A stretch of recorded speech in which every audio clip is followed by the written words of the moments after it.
길이 참으시길 바랍니다.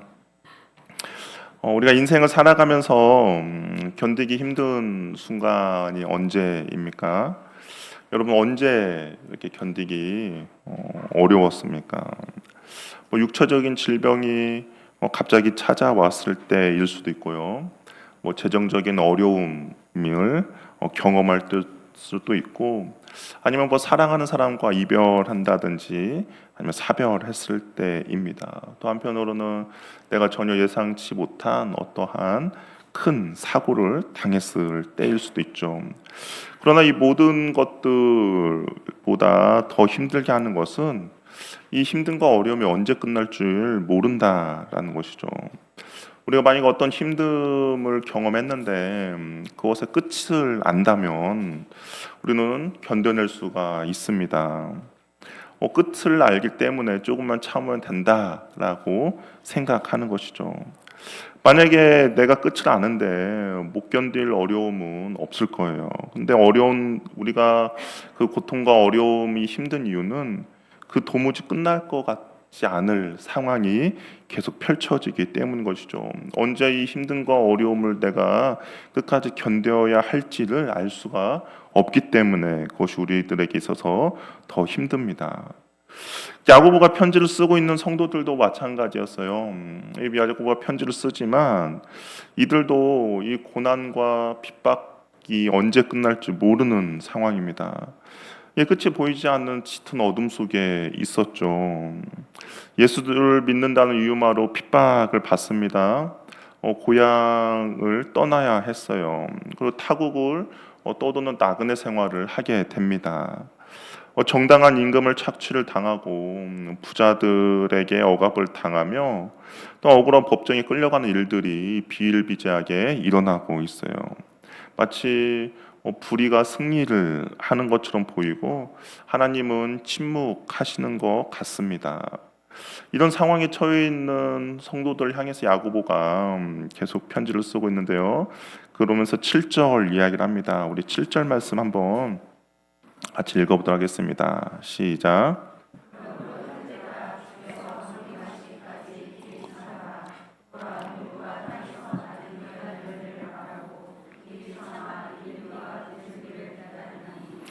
그러므로라고 되어 있어요. 이 그러므로라고 되어 있으면 앞에 내용과 연결이 되는 거잖아요. 앞에 내용에서는 무엇이었습니까? 들으라 부한자들아, 이게 부자들에 대한 경고였죠. 너희들은 약한 자를 착취를 하고 박해를 하고 있는 부한자들에 대한 경고였습니다. 그래서 부한자들의 심판은 이제 기정사실이에요. 그래서 그 아래 고통받는 너희들은 심판의 날까지 믿음을 오래 참고 그냥 견디라라고 하면서 글을 시작하고 있는 겁니다. 그렇다면 언제까지 참아야 하는가? 언제까지 이렇게 힘든과 어려움을 참아야 하는가? 정말 무한대 끝나지 않을 그런 인내의 시간이 필요한가라고 했을 때 아니다라는 겁니다. 주께서 다시 오실 그날까지라고 시기를 분명히 이야기를 하고 있어요. 기약 없는 기다림은 우리를 지치게 하죠. 하지만 때가 있고 약속된 기다림은 그때를 바라봄으로 우리가 하루하루 견디며 나갈 수 있습니다. 그리고 그냥 성경이 원하는 이 인내는 이를 악물고 의지적으로 끝까지 참고 견디라라고 하는 것이 아니죠. 주님께 마음을 붙들리고 주님의 약속을 붙잡으라라는 겁니다. 그러니까 인내가 내 힘으로 하며 나가는 것이 아니라 주님의 오심을 바라보며 하나님을 온전히 신뢰하며 맡기라라는 것이죠. 그러니까 너희가 지금 힘들고 어려운데 그냥 무조건 참어라고 하는 것이 아니라 주님이 강림하실 때까지 그 약속을 붙잡고 참으라라고 이야기합니다. 그러면서 야고보가 그냥 인내를 하라고 이야기하면서 세 부류의 사람을 예로 듭니다. 오늘 읽었던 본문은 세 부류의 사람이 나오는데 먼저는 농부예요. 농부는 뭐라고 합니까? 농부가 땅에 나는 귀한 열매를 바라보고 길이 참아 이른 비와 늦은 비를 기다린다라고 이야기를 하고 있습니다. 농부는 준비한 땅에 농작물을 심죠. 씨를 심습니다. 그러면 그것이 자랄 때까지 인내하고 참고 견디죠. 또한 씨를 뿌렸다고 해서 바로 열매를 따지 않죠. 씨를 뿌리면 어느 정도의 시간이 이렇게 흘러야 합니다. 농부도 다 알고 있죠. 우리 씨를 심었는데 그 다음 날 막 바라보면서 언제 잎이 나고 열매를 맺는가는 바라보지 않습니다. 씨가 나고 싹이 나고 자라는 시간을 충분히 기다려 주는 것이죠. 그렇다고 해서 그것이 아예 진행이 안 되는 것이 아니죠. 이스라엘 우리가 다 알겠지만 씨를 심으면 그곳에서 뿌리가 자라고 줄기가 나고 잎사귀가 납니다. 그러한 시간들을 우리가 기다려야 한다는 것이죠. 또한 이스라엘의 농사는 전적으로 하늘에 달려 있어요. 왜냐하면 이른 비와 늦은 비가 내려야만이 농사를 지을 수가 있습니다. 우리나라의 1년 강수량이 혹시 얼마인지 아십니까? 우리나라 1년 강수량. 우리나라 1년 강수량이 약 한 1300mm에서 1400mm 정도가 우리나라 1년 강수량이에요. 그에 비해서 이스라엘의 1년 강수량은 300mm에서 600mm입니다. 우리나라의 한 4분의 1 정도밖에 안 되죠. 그러니까 이들은 농사를 지으려면 전적으로 하늘의 도움이 있어야 됩니다. 이른 비가 내려야 파종을 할 수가 있어요. 왜냐하면 땅이 그런 비가 오지 않아서 딱딱하게 굳어져 있습니다. 그런데 비가 내려야만이 땅이 약간 촉촉해질 때 그때 땅을 파서 씨앗을 심을 수가 있죠. 그래서 이제 태양빛이 이글거립니다. 그러면 싹이 나거니 열매가 맺겠죠. 그런데 그 열매를 맺는 시기 때 늦은 비가 내려야 합니다. 늦은 비가 내려야만이 그 열매에 곡식이 알차게 여물 수가 있고 그래야 추수를 할 수가 있기 때문인 거죠. 아무리 농부가 열심히 밭을 갈고 부지런히 씨를 뿌리더라도 하늘에서 비가 내리지 않는다면 그의 농사는 망치게 됩니다. 자신의 힘으로 비를 만들어낼 수가 없는 것이죠. 그래서 하늘을 바라보며 기다려야 하는 것이죠. 근데 이스라엘 백성들 가운데 한 가지 확실한 신념과 믿음이 있었습니다. 무엇이냐면 하나님께서 이른 비와 늦은 비를 반드시 내려주신다라는 그런 믿음이 있는 것이죠. 성경에서 말하는 이른 비와 늦은 비를 이야기할 때 단순히 그냥 어떤 비를 이야기하는 것이 아니라 성경에서는 때를 따라 돕는 은혜를 표현할 때 이른 비와 늦은 비라고 이야기를 하고 있습니다. 그러니까 이스라엘 백성들 농부는 때를 따라서 하나님의 돕는 은혜가 반드시 일어난다라는 그런 믿음이 있었다라는 것이죠. 밭에 파종된 씨앗은 그냥 버려지는 것이 아니죠. 싹이 나고 뿌리를 기다리는 중입니다. 그냥 우리의 눈으로 봤을 때만 아무런 일이 일어나지 않으니까 죽었나라고 생각할 수도 있겠지만 아니죠. 땅 밑에서 그 씨앗이 살아갈 그 모든 것들을 준비하며 나갑니다. 그래서 농부는 당장 열매가 없다 하더라도 절대로 절망하지 않죠. 우리 인생도 마찬가지입니다. 우리가 아무리 발버둥을 치더라도 우리의 힘으로 바꿀 수는 없죠. 그런 고난이 우리의 현실입니다. 그때 우리는 조급하여서 내 힘으로 인공비를 만들려고 하지만 그 모든 것들이 헛수고일 때가 있다라는 겁니다. 참된 신앙은 내 삶의 주권이 하나님께 있음을 인정하는 거죠. 그리고 그 하나님께서 때를 따라 돕는 은혜를 베풀어 주실 것을 믿고 나아가는 겁니다. 우리가 느끼기에는 더딘 것 같아요. 우리가 느끼기에는 왜 하나님의 때가 아직 나한테 오지 않나라고 생각이 들 때도 있습니다. 혹시 하나님께서 나를 기억하지 못하는 거 아닌가? 하나님께서 혹시 때를 놓친 것이 아닌가라고 생각할 수 있겠지만 하나님의 시간은 결코 지체되지 않고 하나님의 시간은 결코 늦어지지 않는다라는 겁니다. 때에 따라 반드시 돕는 은혜를 허락해 주신다는 거예요. 야고보가 농부가 땅에서 귀한 열매를 바라보며 길이 참으라라고 하는 이 말하는 것이 바로 그겁니다. 하나님의 때에 반드시 돕는 은혜가 있기 때문에 참고 견디고 길이 참으라라고 이야기를 하고 있는 것이죠.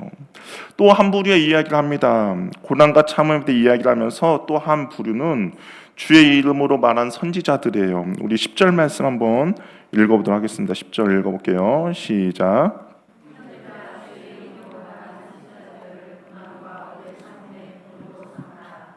이 선지자들을 이야기할 때 앞에 수식어가 있습니다. 어떤 수식어가 지금 달려있죠? 주의 이름으로 말한 수식어가 있죠.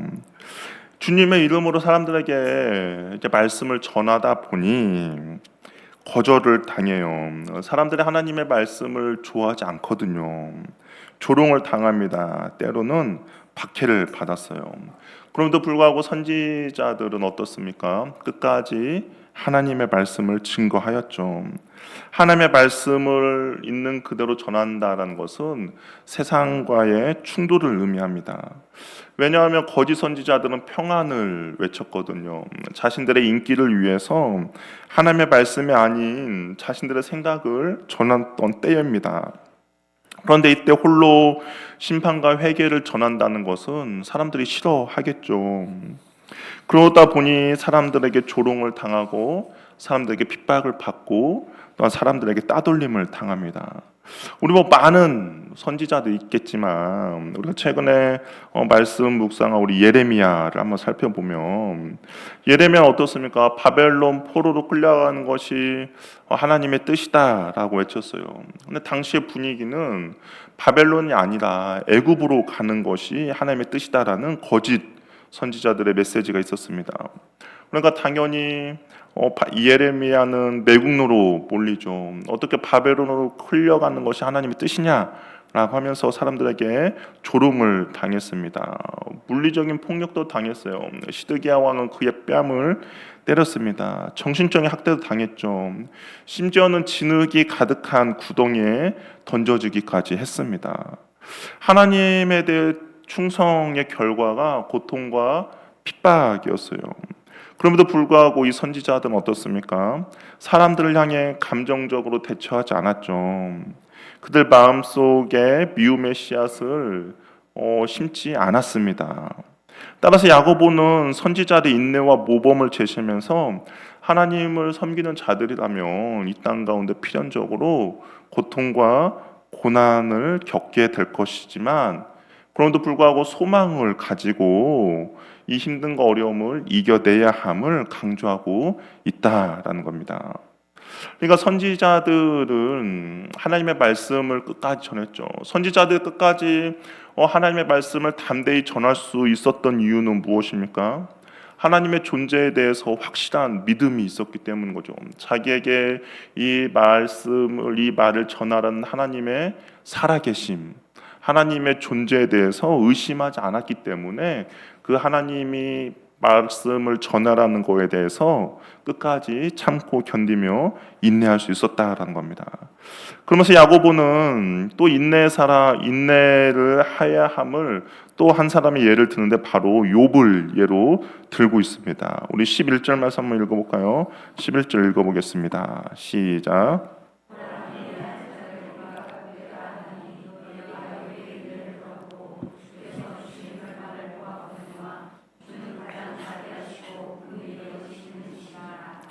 욥의 인내는 어떤 것일까? 우리 욥 하면 여러분 어떤 생각이 듭니까? 욥기 하면 우리가 보통 힘든가 어려움이 있을 때 사람들에게 추천해 주는 책이 어떤 책이에요? 욥기를 읽어보라고 하죠. 근데 솔직히 욥기 읽어도 잘 모릅니다. 이게 지금 뭐 하는 말인가 잘 모르지만 아무튼 우리가 고난의 상징하면 욥을 우리가 생각하게 됩니다. 근데 우리가 욥기를 잘 읽다 보면 욥이 단순히 참기만 한 것은 아니에요. 욥은 분명히 울음이 있었고요. 그다음에 탄식했고 그리고 하나님께 질문했습니다. 그리고 심지어는 자신의 그 태어난 날을 저주했어요. 이 태어난 날을 저주했다는 것은 한편으로는 이 땅 가운데 내가 왜 태어났는가라고 한탄한 거죠. 욥이 고통을 느끼지 못한 노보처럼 그저 입술을 꽉 깨물고 침묵한 사람이 아니었다라는 겁니다. 우리가 욥기를 읽어보면 알겠지만 근데 하나님께 부르짖었어요. 자신의 생일을 저주했습니다. 왜 이런 고난이 나에게 왔는지 하나님께 따져 물으며 치열하게 몸부림쳤어요. 근데 성경에서는 그 욥을 인내라고 부릅니다. 왜일까? 욥은 자신이 당하는 고난과 고통을 이해할 수 없었죠. 그런데 그 욥이 한 가지 잘한 것이 있습니다. 그것은 무엇이냐? 그 고통 속에서도 그 분노를, 힘듦과 어려움, 그 질문을 하나님 앞으로 가지고 갔다라는 겁니다. 옆에 있는 친구들이 욥을 비난하고 정죄했어요. 너희 저 때문에 그렇다라고 정죄했습니다. 근데 욥이 생각해도 안 그러거든요. 그래서 그걸 가지고 욥은 끝까지 하나님께 질문하고 하나님께 원망하고 하나님께 분노를 쏟아낸 것이죠. 그러니까 세상을 향해서 도망치지 않았다라는 거예요. 끝까지 하나님의 그 바짓가랑이를 붙잡고 씨름했던 그 영적인 몸부림이 바로 성경에서 말하는 욥의 인내라는 겁니다. 근데 하나님께서는 이것을 너무나도 기뻐하시는 것이죠. 우리 시편 62편 8절 말씀 볼까요? 다윗이 그 광야의 힘듦과 어려움을 겪었을 때 당연히 고난이죠. 그런데 다윗이 어떻게 이야기를 했느냐? 우리 한번 같이 읽어보도록 하겠습니다. 시작.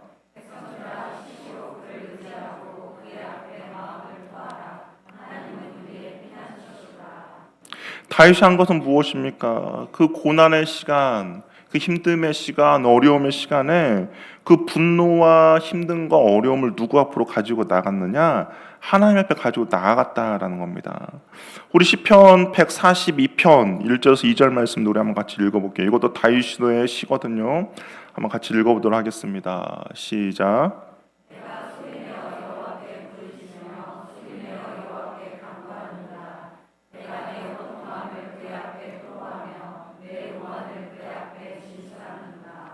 욥의 인내가 바로 이런 겁니다. 끝까지 하나님의 바짓가랑이를 붙들고 하나님과 씨름했어요. 그 영적인 몸부림을 쳤다라는 겁니다. 다윗이 이야기한 것처럼 광야에서 힘든과 어려운 가운데 다른 곳으로 도망가지 않고 하나님께 부르짖으며 하나님께 자신의 원통함을 토로하며 나아갔다라는 것이죠. 그리고 나서 욥의 결말이 어떻게 됐느냐? 여러분, 욥의 결말이 무엇입니까? 욥기 읽어보면 욥의 결말은 우리가 생각할 때 그냥 단순히 어떠한 물질의 축복을 생각할 거예요. 맞아요. 욥의 결말을 보면 욥이 그 전에, 그러니까 고난을 당하기 전에 2배의 축복이 욥을 그것들을 얻게 됩니다. 갑절의 축복을 받았어요. 그래도 우리 한번 생각해 봅시다. 내가 아무리 갑절의 축복을 받았더라도 그 전에 있던 자녀들의 그 죽음과 그 애통함이 내가 갑절에 자녀를 보았다고 해서 그것이 사라지는 건 아니잖아요. 안 그렇습니까? 내가 사랑하는 자녀도 죽었습니다. 근데 만약에 축복을 내렸다고 해서 내 자녀가 2배가 됐다고 해서 내가 그 사랑하는 자녀들의 아픔과 슬픔이 사라지는 건 아니죠. 근데 그것보다 더 큰 욥의 축복이 있다라는 겁니다. 그것은 무엇이냐? 우리 욥기 42장 5절 말씀을 한번 읽어볼게요. 더 중요한 것이 있어요. 갑절의 축복보다 더 중요한 것이 있는데요. 욥기 42장 5절 말씀을 한번 읽어보겠습니다. 시작.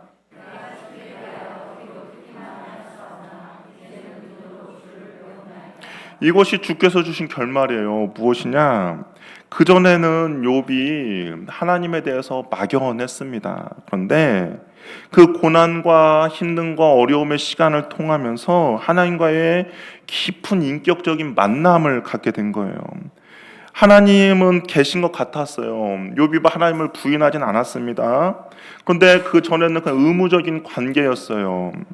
안개 속에 뿌연 하나님의 존재였는데 고난의 시기를 거치면서 지금 하나님이 어떤 분이신지 온전히 알게 됐다는 것이죠. 욥이 고백하는 그 하나님이 어떤 분이십니까? 우리 11절에 보면 뭐라고 되어 있어요? 결론을 보았나니 주는 가장 자비하시고 긍휼히 여기시는 이시다라는 것을 발견하게 된 것입니다. 하나님이 가장 자비하다는 거예요. 그리고 하나님이 긍휼히 여기시는 분이라는 겁니다. 이 자비하다라는 것은 창자가 끊어질 듯 아파하며 애끓는 사랑으로 불쌍히 여긴다는 거죠. 그러니까 하나님이 나의 그 힘듦과 어려움과 고난 가운데 있을 때 그냥 팔짱 끼고 얼마나 잘하나 한번 보자라고 계신 분이 아니라 그 애통함을 가지고 그 힘듦을 가지고 나와 함께 아파하셨다라는 분입니다. 이 긍휼이라는 단어는, 긍휼이라는 단어에서 파생된 단어가 무엇이냐면 자궁이라는 단어입니다. 우리 엄마들이 아이들을 품을 때 자궁에서 아이들의 새 생명을 태우는 거죠.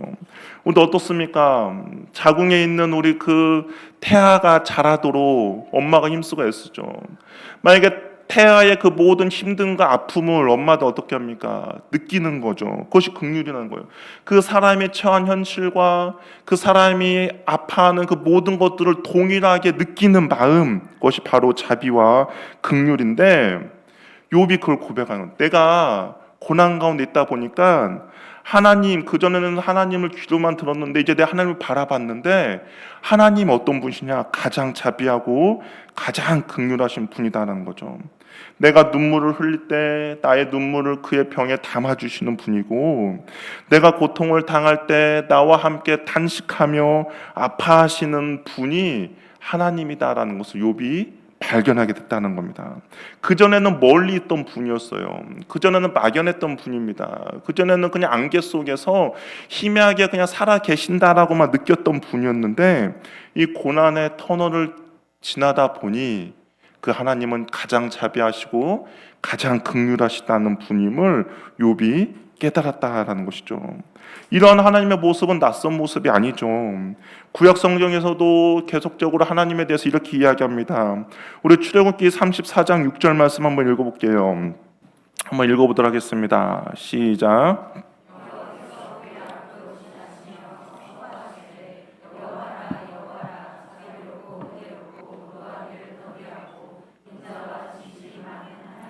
이 하나님 어떤 분입니까? 자비롭고 은혜롭고 노하기를 더디하고 인자와 진실이 많은 하나님이신 것이죠. 다윗 역시 시편에서도 고백합니다. 우리 시편 103편 8절 말씀도 한번 읽어볼게요. 한번 읽어보도록 하겠습니다. 시작.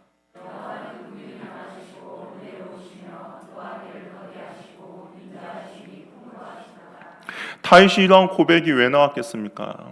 그의 광야에서 힘듦과 어려움과 고통 가운데 있었는데 하나님의 그 자비로우심과 은혜로움을 경험한 거죠. 하나님의 이러한 성품은 영원히 변하지 않는 성품입니다. 그런데 그런 하나님의 이러한 성품을 언제 우리가 경험하며 알아갈 수가 있는가? 인내할 때, 고난 가운데 있을 때 하나님이란 성품을 경험하게 되는 거죠. 그러니까 성경에서 인내의 목적은 자비하신 하나님을 더 깊이 알아간다라는 겁니다. 이것이 바로 복음의 방식이죠. 하나님은 우리를 고난에서만 구원하시는 분이 아니라 그 고난을 통해서 자신이 어떤 분이신지 가르쳐 주는 거죠. 우리가 원하는 것은 이 힘듦과 어려움에서 빨리 벗어나는 거죠.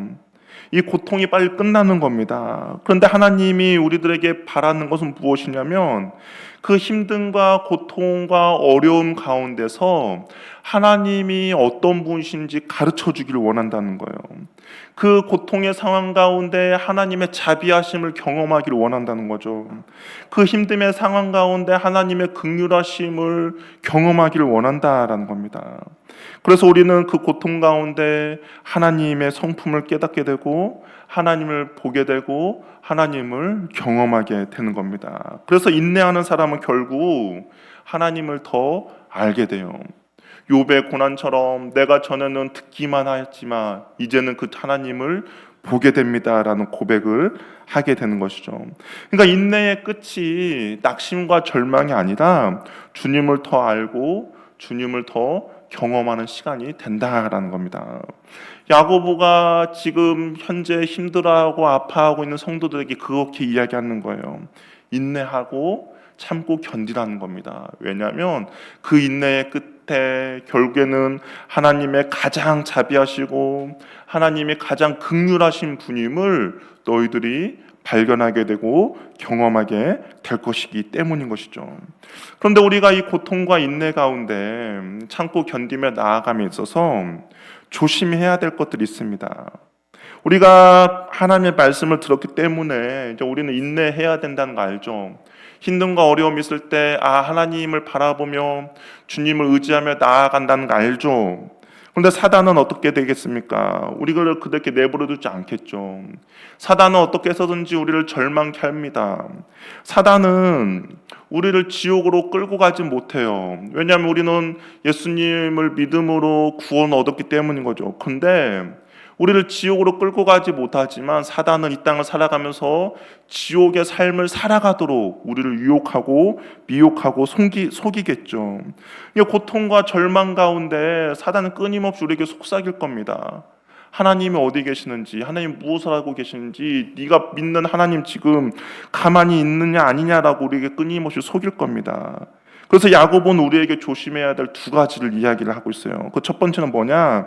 우리 8절 말씀 한번 읽어보도록 하겠습니다. 8절 읽어볼게요. 시작.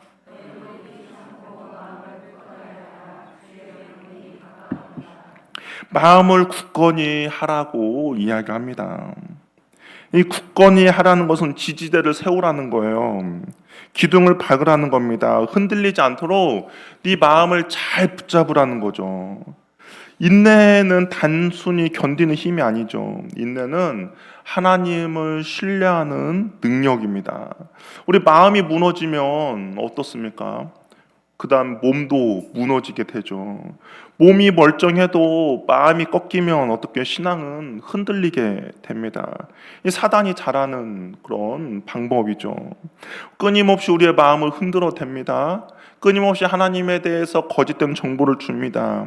끊임없이 상황과 환경 우리의 마음을 흔들어 대요.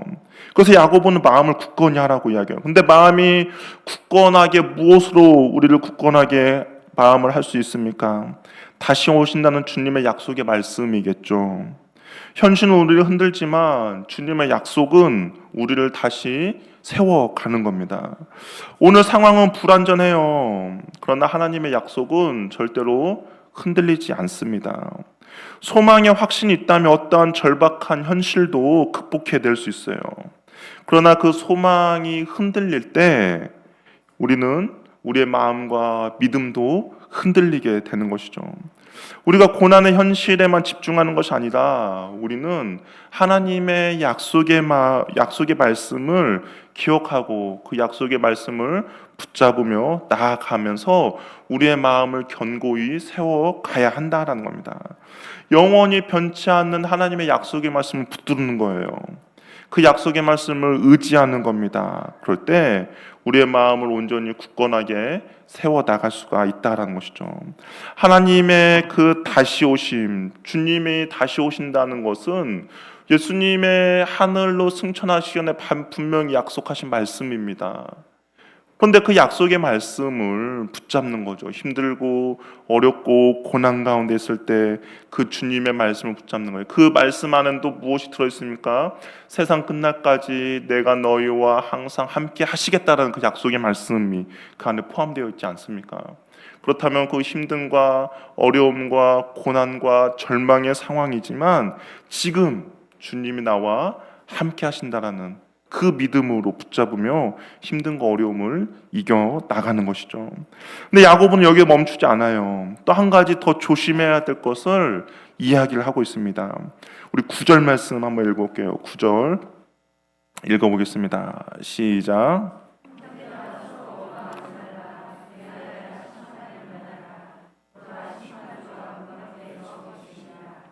우리가 인내를 할 때 우리의 흔들리는 마음을 말씀으로 잘 붙잡아야 하는데 또 하나는 무엇이냐?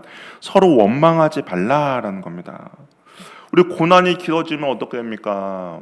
원망하게 되죠. 분위기 좋을 때는 어떤 상황이 와도 크게 문제되지 않습니다. 근데 힘들어지고 절망이 찾아오고 아무것도 보이지 않고 고통이 찾아오게 되면 다른 사람을 향해서 이유와 원인을 전가하게 되죠.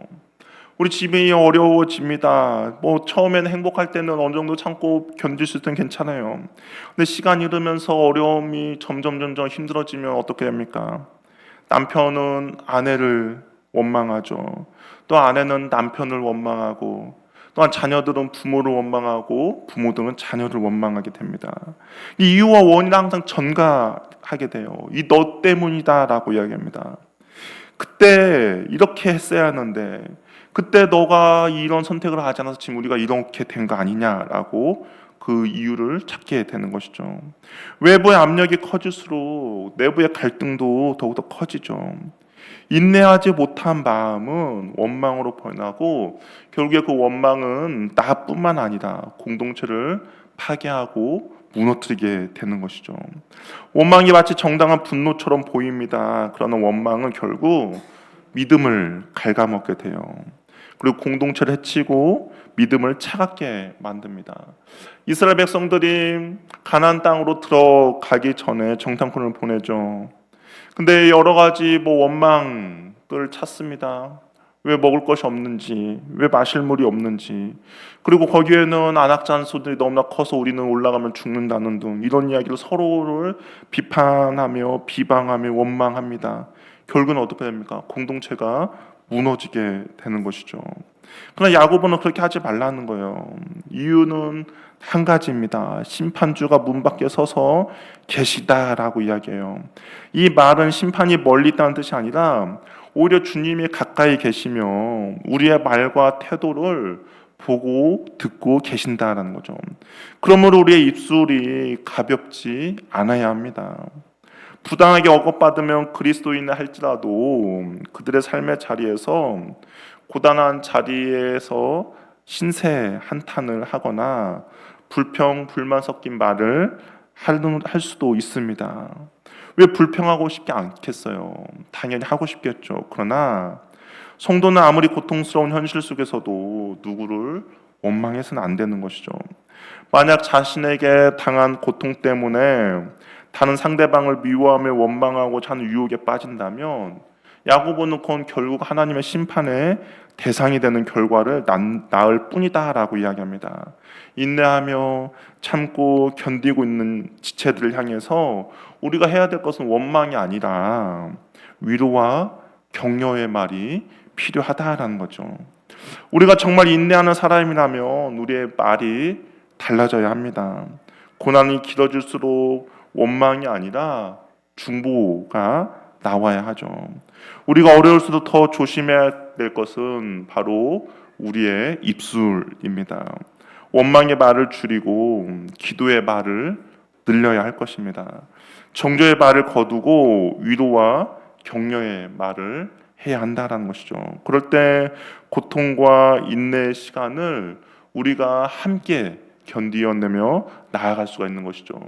그 고통과 힘듦의 어려운 시간을 나 혼자서는 견뎌내기가 쉽지 않습니다. 그런데 우리 공동체가 함께 그 힘듦과 어려움을 함께 어려움을 견디어 나아간다면 우리도 그 힘듦과 어려움을 함께 견디어 나갈 수가 있는 것이죠. 그렇기 때문에 우리는 원망이 아니라 무엇입니까? 격려와 위로와 그리고 기도의 말이 필요하다라는 것이죠.